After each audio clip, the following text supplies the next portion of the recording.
Elon Musk takes on Anthony Fauci to the consternation of the White House. FTX scamster Sam Bankman-Fried is arrested, and the Biden administration announces a massive celebration of same-sex marriage at the White House. I'm Ben Shapiro. This is The Ben Shapiro Show.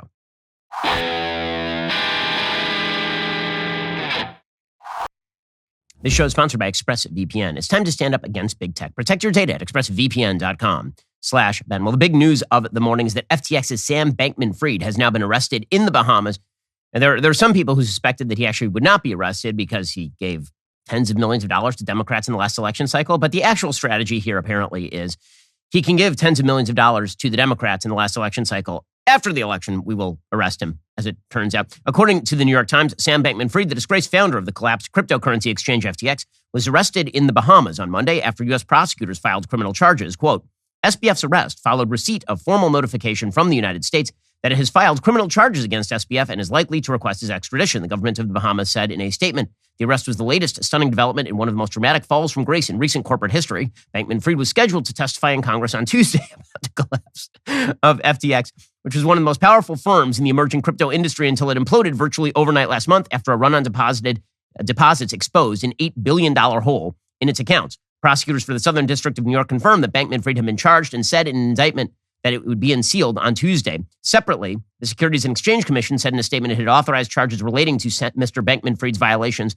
of our securities laws. Now, the criminal charges against Bankman-Fried included wire fraud conspiracy, securities fraud conspiracy, and money laundering, said one person with knowledge of the matter. Hilariously, there was apparently a WhatsApp group chat that included Sam Bankman-Fried and his girlfriend, who ran Alameda Capital, which was the hedge fund connected to FTX, and it was called Wire Fraud, which is like... I'm sorry, that's like the person whose password on their computer is still password. I wasn't committing wire fraud. I just had a group that was called Wire Fraud where we talked about committing wire fraud. Yeah, that's awkward, guys. If you're gonna commit the criminal activity, you probably should not actually label your group chats by the name of the criminal charge. Bankman-Fried was the only person charged in the indictment. He was taken into custody by the Bahamian authorities, according to a person. He was arrested shortly after 6 p.m. at his apartment complex in the Albany Resort in the Bahamas, according to a statement from Bahamian police. He was cooperative during the arrest. So we're going to find out more today on what exactly the charges are. But to recap this particular story, for those who missed it, FTX was the second largest crypto exchange in the world. It was basically built on sand. It did a good job of allowing people to exchange, buy, and sell crypto, but people were not taking their money out of crypto and then putting it in their crypto wallets. They're just leaving it in the exchange. They were letting it sit there on the exchange. And then Sam Bankman-Fried was apparently taking that money and handing it over to Alameda Capital, which was this associated hedge fund. Alameda Capital was using that money to buy up FTT, which was the cryptocurrency issued by FTX. So they were artificially inflating the price of FTT. And then Sam Bankman-Fried and company were taking their shares of FTT, this cryptocurrency, and they were borrowing against those in terms of real money. So it looks like money laundering. It looks like embezzlement. And then he was going around and doing like full New York Times deal book seminars with folks afterward. It's just amazing, the gall of Sam Bankman-Fried. It is also amazing that regulators had nothing to say about this until it all collapsed overnight, when the largest cryptocurrency exchange, which owned a large share of the second largest cryptocurrency exchange, basically spurred a run on the cryptocurrency exchange FTX, in which everybody said, I want my money out. And Sam Bankman-Fried was like, well, your money isn't here anymore. Oopsie. And it turns out that billions and billions of dollars went missing. So Sam Bankman-Fried is going to face criminal charges in the United States. Meanwhile, in other tech news, Elon Musk continues to roll out more and more information about how Twitter was run. We now have a fifth part of the exposure of old Twitter. Musk has handed it over to my friend Bari Weiss. Bari is, I think it's fair to say, a political centrist. She's certainly no conservative, despite the best attempts of the media to paint her as such. Well, Bari has more details on Donald Trump's banning from Twitter. Again, this is highly relevant because, as we discussed yesterday, the big tech companies have largely been run by people of the left, and they've been using technology as a way to obscure the biases that they've been implementing in policy. So Bari Weiss has an entire thread that she put out yesterday talking about exactly how Donald Trump was banned from Twitter. And the answer is it's really, really ugly. We'll get to more on this in just 1 second. First, are you tired of overpaying for your wireless network? Get talk, text, and blazing fast data for just $30 a month. Pure Talk gives you the same network, the same towers, the same coverage as the other guys at half the price. Happy Hanukkah, everybody. Pure Talk's U.S.-based customer service team makes the switch incredibly easy, and you can feel good knowing you are supporting a veteran-owned business. I'm a Pure Talk customer. I can tell you firsthand the coverage is just as good as my coverage was before because they use the same tower networks as one of the big guys. Here's the best part. When you go to puretalk.com and enter code Shapiro, you'll save an additional 50% off your very first month. There's no reason to pay Verizon, AT&T, or T-Mobile over $80 a month for wireless service when you can get the same service on the same network at Pure Talk for like half the price. Go to puretalk.com. Enter code Shapiro, save 50% off your very first month of coverage. That's puretalk.com. Promo code Shapiro. Get 50% off your very first month of coverage. Pure Talk is simply smarter wireless. Instead of paying for that unlimited data, pay for the data that you need over at Pure Talk. They have plenty of options for you. Head on over to puretalk.com. Use promo code Shapiro. Save 50% off your very first month of coverage. Again, that's puretalk.com. Promo code Shapiro and save 50% off your very first month. Also, if you've been listening to this show for quite a while, you've heard me talk about my Helix sleep mattress. You know that is the thing that allows me to get the rest that I require. But here's the thing. I also nap during the day because, frankly, my kids just take it out of me. And this is why I am excited about Allform. Allform makes the best sofas in the game. That's a Helix company, Allform. Allform sofas are American-made, easy to assemble, scratch and stain-resistant, stylish and comfortable. Allform sofas are modern, yet timeless seating pieces that come in a variety of sizes, shapes, and configurations. They're easily customizable. They cost a fraction of what you would pay in traditional stores. Allform sofas are designed to grow with the way you live. The Allform sofa collection has got everything from armchairs and love seats to an 8-seat sectional, so you can find the perfect piece for any space. Plus, Allform sofas are shipped directly to your door and can be assembled in just a few minutes. No tools necessary. We love our Allform sofa at the Shapiro household. We use it all the time. Got one for my mom, got one for my sister. If getting a sofa without trying it in store sounds a little risky, you don't need to worry. You get 100 days to decide if you want to keep it. If you don't love it, they'll pick it up for free and give you a full refund. Allform's durable, high-quality sofa is so well made, it offers a lifetime warranty option. To find your perfect sofa, head on over to allform.com/Ben. Allform is offering 20% off all orders for our listeners at allform.com/Ben right now. Again, step up your sofa game today with allform.com/Ben. Get 20% off. So here's what Barry Weiss says, quote, on the morning of January 8th, President Donald Trump, with one remaining strike before being at risk of permanent suspension from Twitter, tweeted twice. First, he tweeted, the 75,000 great American patriots who voted for me, America first, and make America great again, will have a giant voice long into the future. They will not be disrespected or treated unfairly in any way, shape, or form. And then he tweeted again about an hour later, to all those who have asked, I will not be going to the inauguration on January 20th. Barry Weiss says for years, Twitter had resisted calls of both internal and external to ban Trump on the grounds that blocking a world leader from the platform or removing their controversial tweets would hide important information that people should be able to see and debate. They said, for example, quote, our mission is to provide a forum that enables people to be informed and to engage their leaders directly. This is in 2019. Twitter said that its aim was, quote, to protect the public's right to hear from their leaders and to hold them to account. But after January 6th, pressure grew both inside and outside of Twitter to ban Trump. There were dissenters inside of Twitter. In fact, one of the dissenters was from China and said, quote, I deeply understand how censorship can destroy the public conversation, but voices like that one appear to have been a distinct minority within the company. Across Slack channels, many Twitter employees were upset Trump hadn't been banned earlier. After January 6th, says Barry Weiss, Twitter employees organized to demand their employer ban Trump. There's a lot of employee advocacy happening, said one Twitter employee. And again, there's this inside-outside game that gets played at a lot of corporations these days where you have left-leaning corporate executives who still feel bound by corporate dictates and by the dictates of the market. But they get pressure from the bottom, from their employees, and they say, well, we have to please our employees. The purple-haired intern with 7 earrings, a nose ring, and a face tattoo, we have to make sure that that person is very pleased with us. Here's the way a normal company works. If my employees here at DailyWire decided that they did not like the editorial direction of the company and decided that they were going to be very angry and yell about it, well, they have 2 choices. They can either come to work and do their work, or they can leave. There's no third choice where they get to run the editorial direction of the company. That's not how any of this works. But apparently, at a lot of these big tech companies, they decided, and this is because, again, they sympathize with their own employees, that they use the whining of their employees as an excuse to do what they wanted to do in the first place, which is to ban Trump. One staffer said, we have to do the right thing and ban this account. Quote, it's pretty obvious he's going to try to thread the needle of incitement without violating the rules. In the early afternoon of January 8th, Barry Weiss reveals, the Washington Post published an open letter signed by over 300 Twitter employees to CEO Jack Dorsey demanding Trump's ban. We must examine Twitter's complicity in what President-elect Biden has rightly termed insurrection. Now again, if my employees decided that they were going to write a letter, like an open letter, and sign it with their names to the New York Times criticizing the editorial policy of this company, the door is right there. They can leave anytime they choose. But that's not what Jack Dorsey and Twitter did. The Twitter staff assigned to evaluate tweets quickly concluded Trump had not violated Twitter's policies. Quote, I think we'd have a hard time saying this is incitement, wrote one staffer. It's pretty clear he's saying the American patriots are the ones who voted for him, not the terrorists. We can call them that, right? From Wednesday. Another staffer agreed, quote, don't see the incitement angle here. A Twitter policy official named Anika Navaroli said, "I'm not seeing clear or coded incitement in the Donald J. Trump tweet. I'll respond in the elections channel and say our team has assessed and found no violations for the DJT one." And then she did that. She says safety has assessed the tweet above and determined there is no violation of our policies at this time. Later, Navaroli would testify to the House January 6th committee. "For months, I'd been begging and anticipating and attempting to raise the reality that if we made no intervention into what I saw occurring, people were going to die. Then, Twitter's safety team decided that Trump's tweet is also not in violation. His later tweet was not in violation. They said it's a clear no vio. It's just to say he's not attending the inauguration." Barry Weiss says, "To understand Twitter's decision to ban Trump, we must consider how Twitter deals with other heads of state and political leaders, including in Iran, Nigeria, and Ethiopia. So, for example, in June 2018, Iran's Ayatollah Ali Khamenei tweeted, quote, Israel is a malignant cancerous tumor in the West Asian region that has to be removed and eradicated. It is possible and it will happen. Twitter did not delete the tweet and they didn't ban the Ayatollah. In October 2020, the former Malaysian prime minister said it was a right for Muslims to kill millions of French people. Twitter deleted his tweet for glorifying violence, but he remained on the platform. Muhammad Buhari, the president of Nigeria, incited violence against pro-Biafra groups. Quote, those of us in the field for 30 months who went through the war will treat them in the language they understand. Twitter deleted that tweet, but they didn't ban Buhari.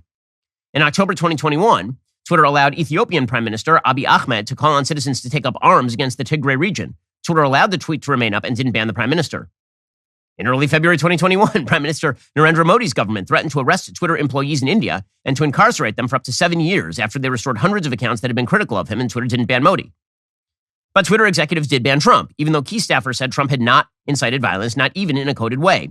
Less than 90 minutes after Twitter employees had determined that Trump's tweets were not in violation of Twitter policy, Vijaya Gadde, Twitter's head of legal policy and trust, asked whether it could, in fact, be coded incitement to further violence. A few minutes later, Twitter employees on the scaled enforcement team suggested Trump's tweet may have violated Twitter's glorification of violence policy if you interpreted the phrase American patriots to refer to the rioters. And then things escalated from there. Members of that same safety and trust team came to, quote, view him as the leader of a terrorist group responsible for violence and deaths comparable to Christchurch shooter or Hitler. And on that basis, and on the totality of his tweets, he should be deplatformed. So Donald Trump tweeted out, just to get this straight, that the American patriots would not be denied and that he wouldn't be going to the inauguration. And this made him comparable to Hitler, according to Twitter employees. And so he had to be banned on that basis. 2 hours after that, Twitter executives hosted a 30-minute all-staff meeting. Jack Dorsey and Vijaya Gadde answered staff questions as to why Trump had not yet been banned. But some employees got angrier.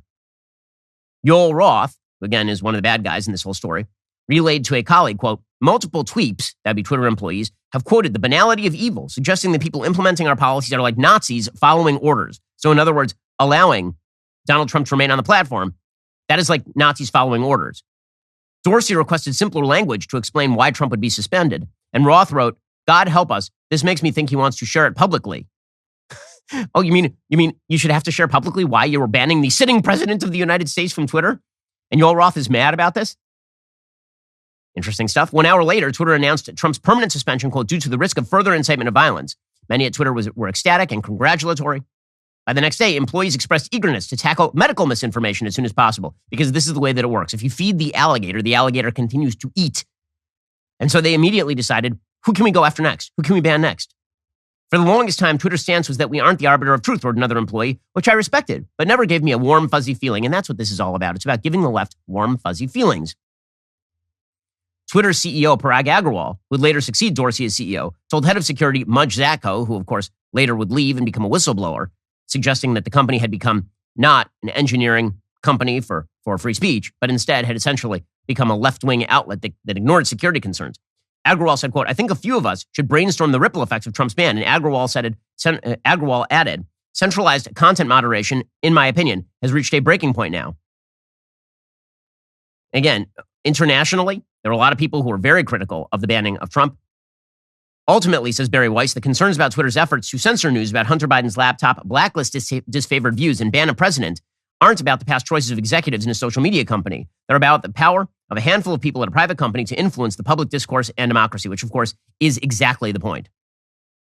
So Elon Musk, parceling out this information, obviously it's part of a broader attempt by Elon Musk to broaden the Overton window and allow there to be more speech on vital topics. As part of that effort, by the way, Elon Musk just disbanded the Trust and Safety Council. The Trust and Safety Council was this Orwellian body that essentially decided who could stay and who could not stay on the basis of vague, undefined standards like trust and safety. What constituted trust and safety? Well, apparently it was if Yoel Roth didn't like you or if Vijaya Gadde was uncomfortable with you. So Elon Musk put out a letter to the Trust and Safety Council members saying, quote, as Twitter moves into a new phase, we are reevaluating how best to bring external insights into our product and policy development work. As part of this process, we have decided the Trust and Safety Council is not the best structure to do this. Our work to make Twitter a safe, informative place will be moving faster and more aggressively than ever before. We'll continue to welcome your ideas going forward about how to achieve this goal. We will also continue to explore opportunities to provide focused and timely input into our work, whether through bilateral or small group meetings. Your regional points of contact will remain the best people to contact to escalate concerns. Please let us know if you need reconnecting. And so they have now disbanded the Trust and Safety Council, which of course is the right move. Musk is moving fast and breaking things. He has fired 80% of Twitter's employee base, which dramatically lowers their cost. The traffic and engagement on Twitter is way up. It should be, because it's a much more interesting place now, because you're not getting the curated views of Yoel Roth on Twitter. Instead, you're actually being able to openly express your views on matters of public concern. According to the Wall Street Journal, Twitter's new head of trust and safety said the platform is emphasizing moving swiftly to address problematic content, even if it means figuring out some specifics later. Ella Irwin, who joined Twitter in June, said, for now, I think we're biasing toward moving quickly and figuring out the details in some of these areas afterward. Now, some people are accusing Musk of being arbitrary about this, but the whole point is that Twitter was arbitrary before. The difference is that Musk is actually taking credit for the decision. So if Musk decides that he's going to ban Ye from Twitter, for example, a decision with which I disagree, despite the fact that Ye is a raging anti-Semite and also a mentally ill person. If Elon Musk is going to do that, then Elon Musk is actually taking the hit for that, which is the way that it's supposed to work. The head of the company always is where the buck stops. So Musk is at least doing that. When Jack Dorsey was running the place, he was off vacationing in malaria-ridden caves. And meanwhile, his middle management, Yoel Roth and Vijaya Gadde, were deciding who would get banned and then pretending it was the algorithm that was doing all of this. So, again, the new management at Twitter is changing the way that big tech sees itself. And that's going to make for a major change in Silicon Valley. So much of Silicon Valley is now run by the diversity, equity, and inclusion hires. In the same way that the administrative diversity hires over at the major universities have completely skewed how our university system works. It used to be about knowledge. It used to be about reason. It used to be about education. And now it's mostly about avoiding HR problems by feeding the diversity, equity, inclusion beast, which is why the administrative costs at universities have risen dramatically. And while the number of teachers actually has not risen all that dramatically at major American universities, the same thing has happened in Silicon Valley. Silicon Valley used to be about engineering solutions, which is why they made their money. And then it turned into a place where a bunch of people fresh from the universities were to come in and basically structure how all of society was going to run. They decided that if the chief good of these companies was not being a public square, then the chief good would be, quote unquote, doing good, which is always incredibly, incredibly dangerous. Well, this has made Musk unpopular in some circles of the left because, again, there's a radical left perspective, and this does separate sort of mainstream liberals from the radical left. It's a distinction that I always make on the show. People will say, oh, you're being too broad in how you paint the left. Well, I've always made the distinction between the left and liberals. Liberals are people who disagree with me about taxes, abortion, and same-sex marriage, but who also agree that there ought to be open discussion of these things. And then there is the left, and the left believes there should not be open discussion of these things, and that the very institutions of the republic are the problem. The left believes that things like free speech are inherently biased toward power structures in the United States that have the ability to speak. And therefore, we have to shut down free speech, or at least we have to rejigger free speech so as to benefit the people at the bottom. Well, a lot of those people showed up to a Dave Chappelle comedy event in San Francisco. It's supposed to be non-film, but apparently somebody sneaked a cell phone in. So Dave Chappelle introduced Elon Musk to a mixture of boos and cheers. Chappelle was really funny. He was like, the people booing are probably former Twitter employees. Correct. Here's what that sounded like. Ladies and gentlemen, make some noise for the richest man in the world.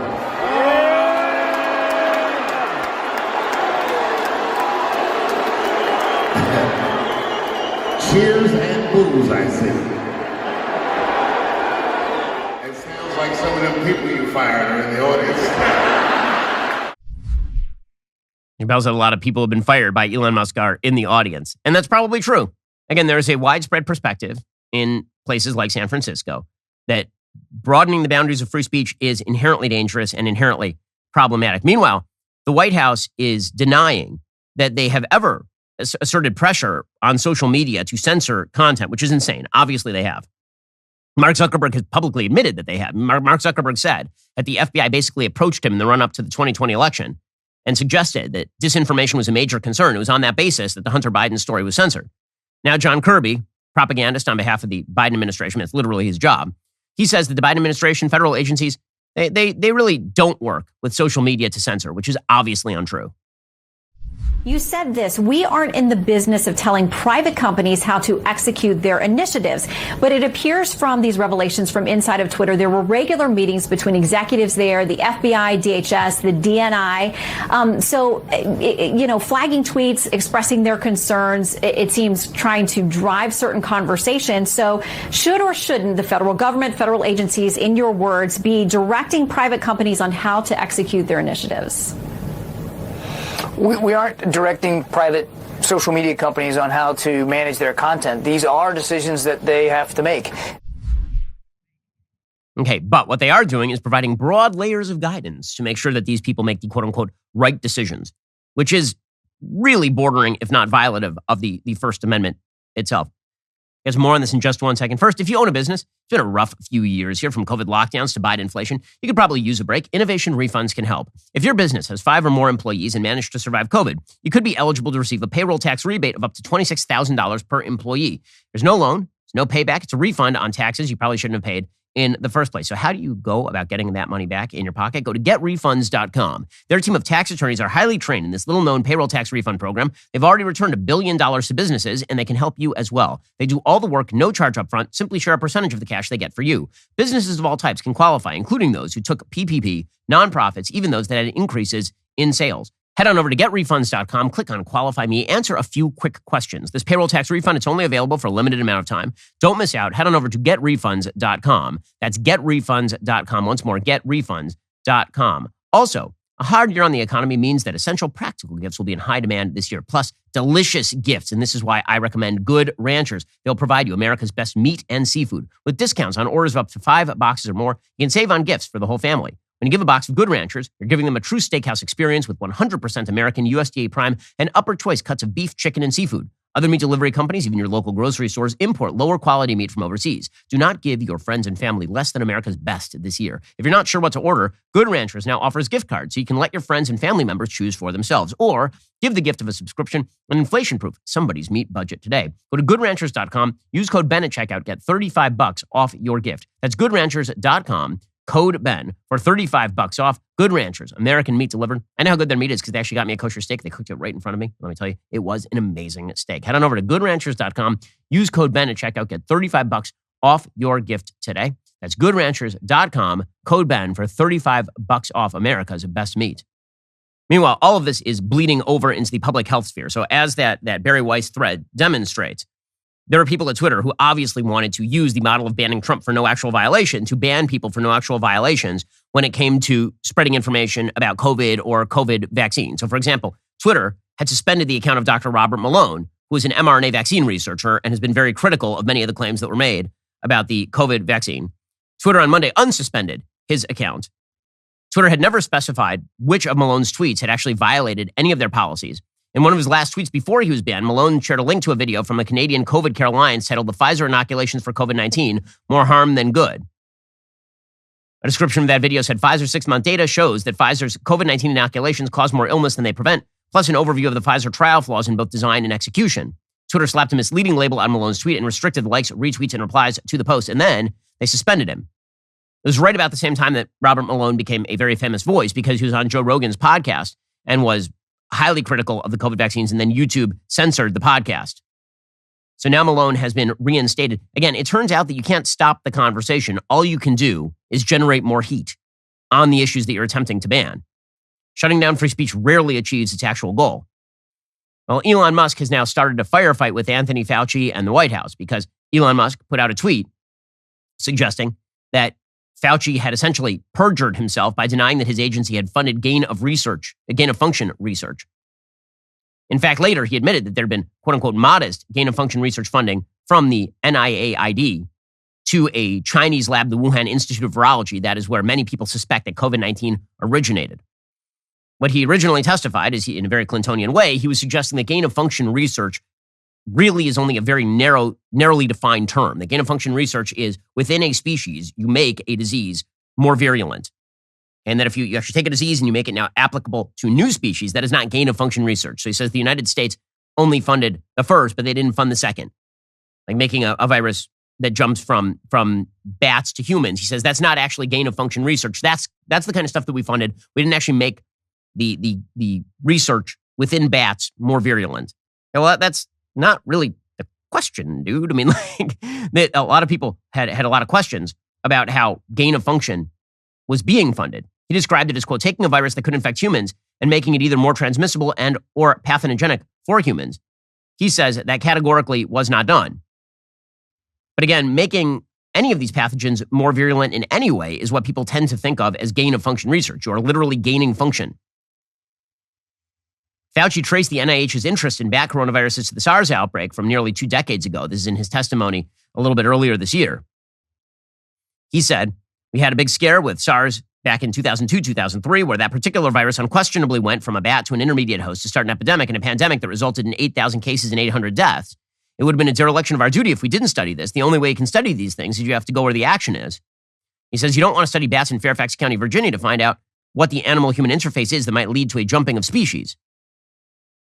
NIH did fund the Wuhan Institute of Virology. Okay, so because of Fauci's comments about gain-of-function research, Elon Musk had tweeted that he thinks that Fauci essentially perjured himself and also believes that it was American money funding the Wuhan Institute of Virology that allowed for the Wuhan Institute of Virology to essentially create COVID-19. Now, Fauci still says that it was not gain-of-function research and it was not even the Wuhan Institute of Virology that was the source of the COVID-19 infection. He does admit the possibility, but he says that it wasn't me. It certainly wasn't me. Elon Musk, however, had tweeted out that his pronouns were, quote unquote, prosecute Fauci. And this drove the White House to new states of apoplexy.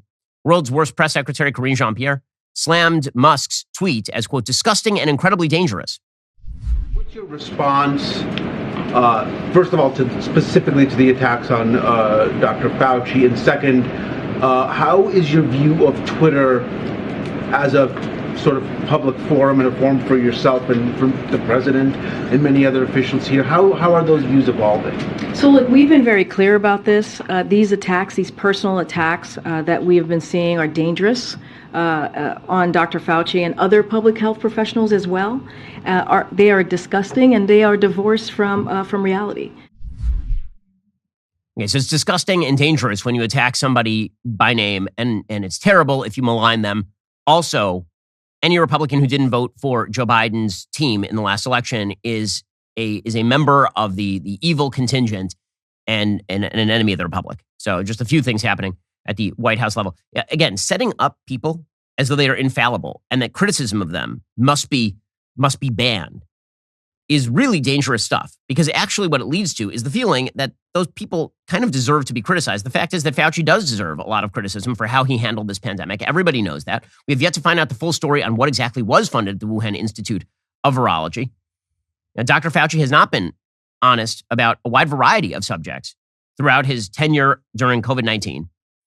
And yet the White House is very exercised about all of this. The White House thinks that it's just terrible. And they use the key word here, which is dangerous. When they use that key word, when they say dangerous, this is a way of shutting down speech. Because when you say that speech is dangerous, what you mean is that the speech actually ought to be curbed in some way.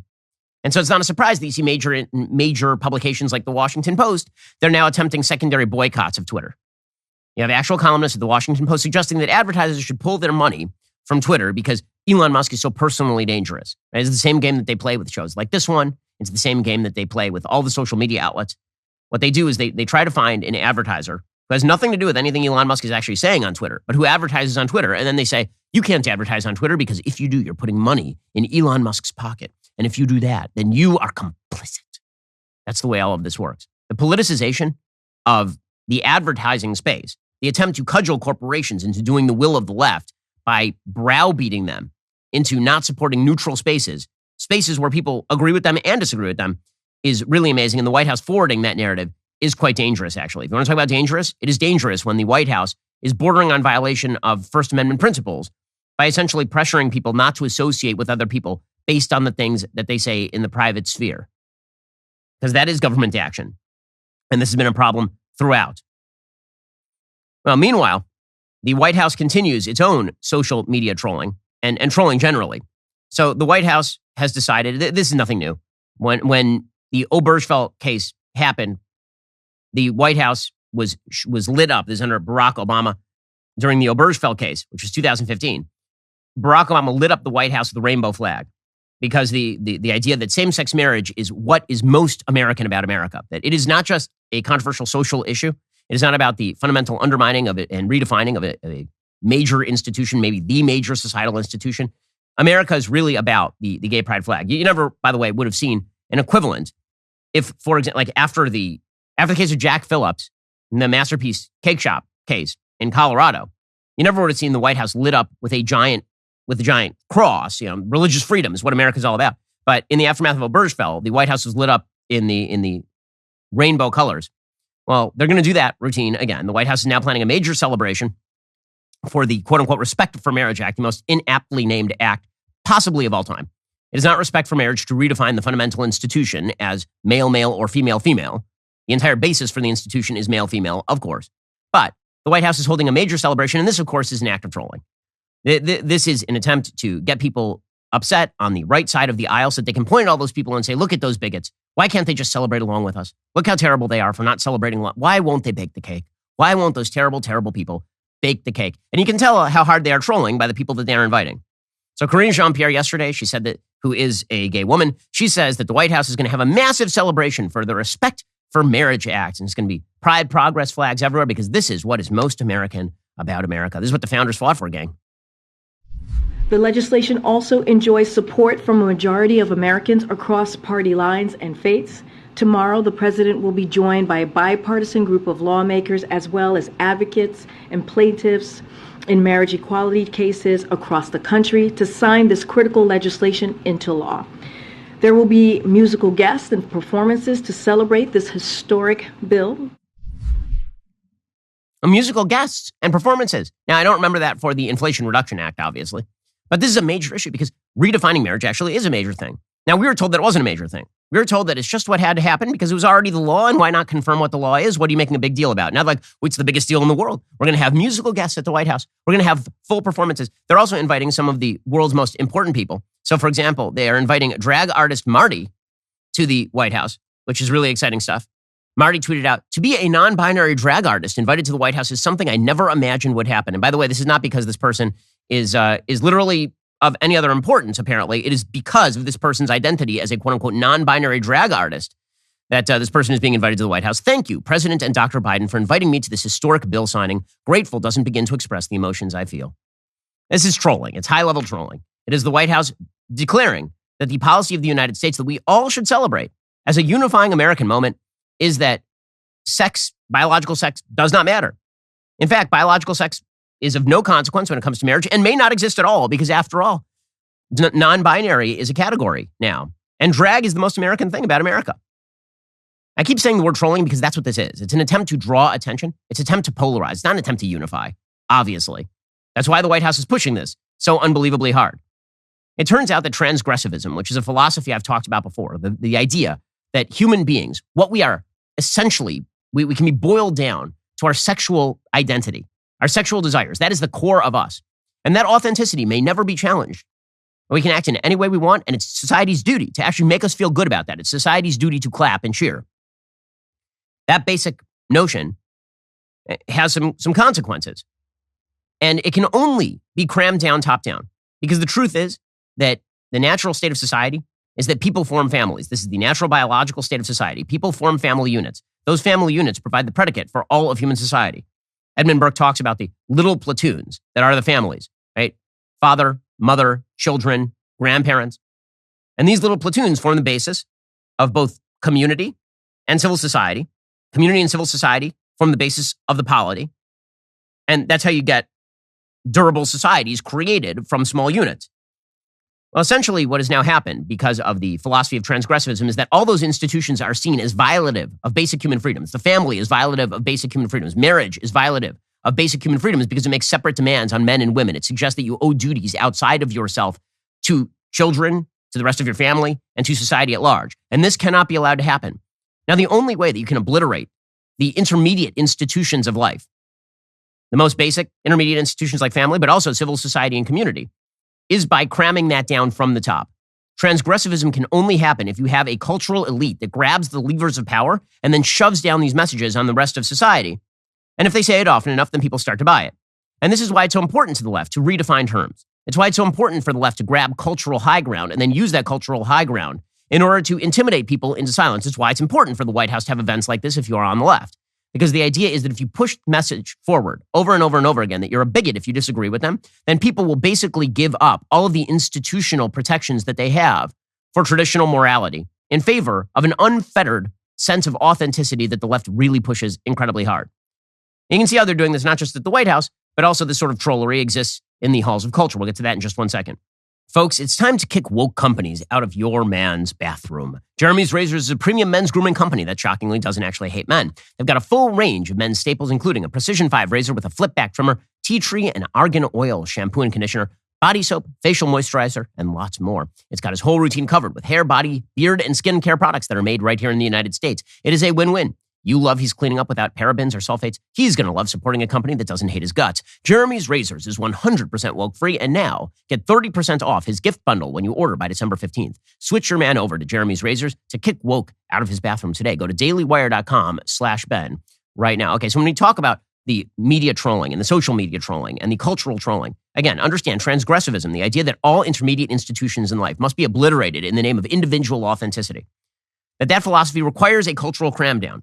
It requires cultural elites to cram down their view of society upon you. And so it matters when you have cultural arbiters like the dictionary, like the Cambridge Dictionary, redefining the word woman. I'm not kidding you. They have now redefined the word woman. Now, you thought that a woman is, a woman, a member of the human species who is female, who is biologically female. Right? That's what you thought a woman was. Wrong. According to the Cambridge Dictionary, quote, a woman is, this is the definition, an adult who lives and identifies as female, though they may have been said to have a different sex at birth. Example, she was the first trans woman elected to a national office. Mary is a woman who was assigned male at birth. Now, if you ask them, what does female mean? Then they would say, female is any person who identifies as a woman. Right? So it'd be completely circular. A woman is a person who identifies as female. A female is a person who identifies as a woman. Now, if you ask them to define either female or woman without reference to the word female or woman, and to give like an actual objective metric, then they have no idea. They can't say anything. They can't say that it's a biological sexual category. They can't say any of that. And they can't say any of that because, of course, that would violate their scruples. When the dictionary begins to overtly redefine terms, it's truly Orwellian. I mean, this is newspeak. When Orwell talked in 1984 about how communist societies would redefine terms, literally just make up new terms, or take old terms, rob them of their content, and then reuse them. He was talking about how you pervert the minds of millions of people. And that's exactly what you see. When dictionaries start redefining terms in completely nonsensical ways that are an infinite regress of nonsense, that is an attempt by cultural arbiters to cram down a particular set of morals. And then it gets celebrated at the White House and all of this is good. And you are supposed to ignore all of this or be considered a bigot. You're supposed to pretend that all of this is good and fine. After all, what business is it of yours if we redefine the word woman? How does it change your life? This is the question that's always asked. How does it change? The answer is societal standards change everybody's life. If they did not, the left would not be so intent on changing them. It's very simple. The left says things like, how does same-sex marriage affect your life? And the answer is Bob and Bill down the street do not affect my life. What does affect my life, because it affects my society, is how society redefines and incentivizes marriage. That obviously has a major impact. I mean, you can literally say this about any public policy issue. Pick a public policy issue. The vast majority of them do not directly affect your life, but they indirectly affect your life because when you reset the standards for a society, that has an impact on every citizen. And this is a case that could have been made by slaveholders in 1850. They could have said, well, oh, sure, I'm down here in the South holding a slave. How does that affect your life in Massachusetts? And the answer was it didn't. But when society tolerates slavery, that is a grave evil that redefines how everyone lives. This is true for every public policy issue. And the left's little game is to treat everybody as an atomized individual and then say, what we do in terms of public policy, it doesn't really affect you because you're an atomized individual anyway. But it does affect you. If you obliterate civil society, if you obliterate community, if you obliterate family, and you do all of that in the name of authentic sexual identity, if you obliterate language, obliterate reason, obliterate biology in the name of these things, of course that has an impact on how we all live because it has an impact on how we converse with one another. It has an impact on our supposed sense of shared morality. It's a real problem. And so gaslighting goes on. You're supposed to pretend that you don't notice it. And if you do notice it, then you're a bigot. So, for example, you end up with headlines like this one. This is from the dailymail.com. Are you ready for this? Amazing headline. Shocking moment. Female-to-male transgender ice hockey player is tackled to the ground and concussed by much larger male-to-female rival at controversial NHL-backed tournament. So the headline, by the way, on Twitter was a little bit shorter than that. The actual headline on Twitter was, moment trans woman hockey player concusses trans male rival. Now you read that, you're like, I don't even know what you're talking about. What the hell are you even talking about right now? Now I'm going to read that headline in English. Ready? Moment male hockey player concusses female hockey rival. That's the actual headline. A male body checked a woman into the boards and she got a concussion.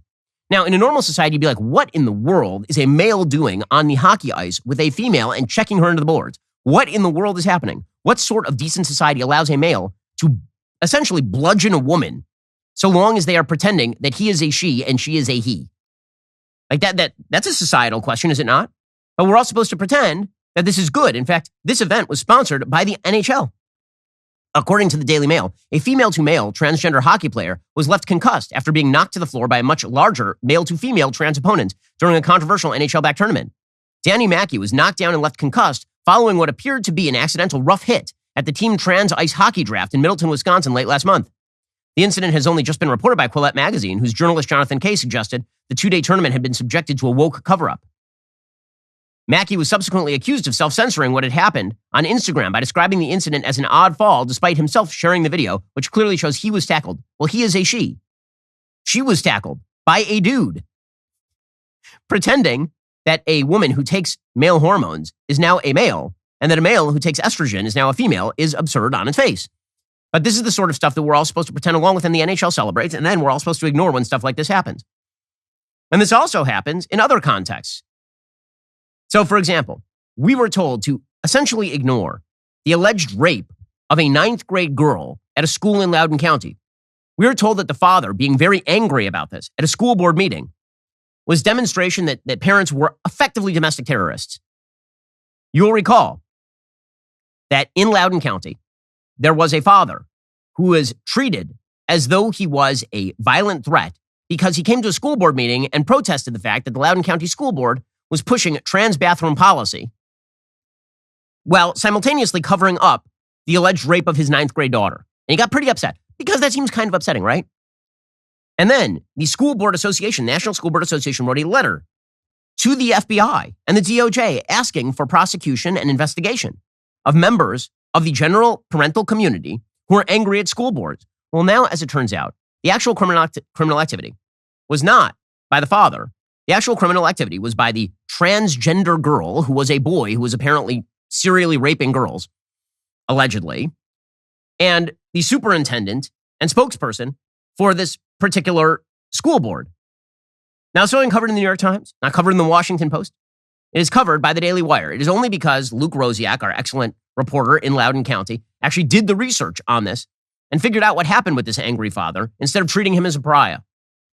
And the cultural gaslighting at the top level is the dad's the bad guy. The superintendent of the school district is good because the superintendent of the school district buys into the woke nonsense that boys can be girls can be boys, and a boy who pretends to be a girl is actually a girl and should go into the girl's restroom, even if he is then engaging in the alleged anal rape of a girl in the bathroom.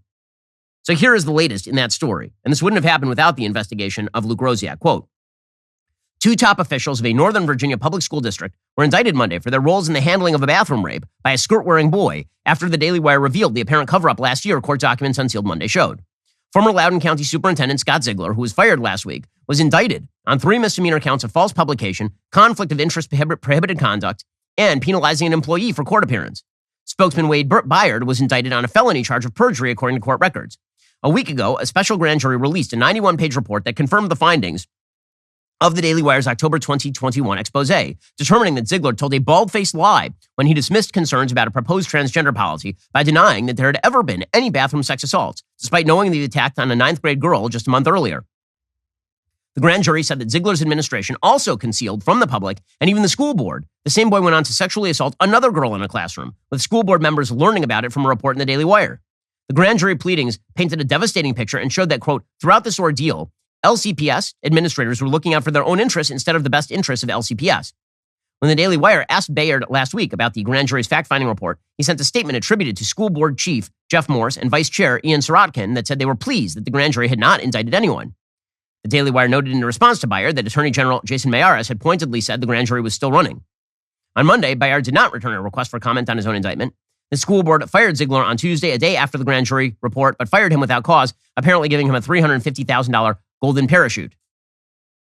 An indictment for the misdemeanor of false publication said, quote, on or about June 22nd, 2021, Ziegler did unlawfully, knowingly, and willfully state, deliver, or transmit by any means whatever to any publisher a false and untrue statement, knowing the same to be false or untrue concerning any person or corporation with intent that the same shall be published. June 22nd was the date of the school board meeting at which Ziegler cited Time magazine to lecture parents that, quote, we've heard it several times tonight from our public speakers, but the predator transgender student or person simply does not exist. So, again, amazing stuff here.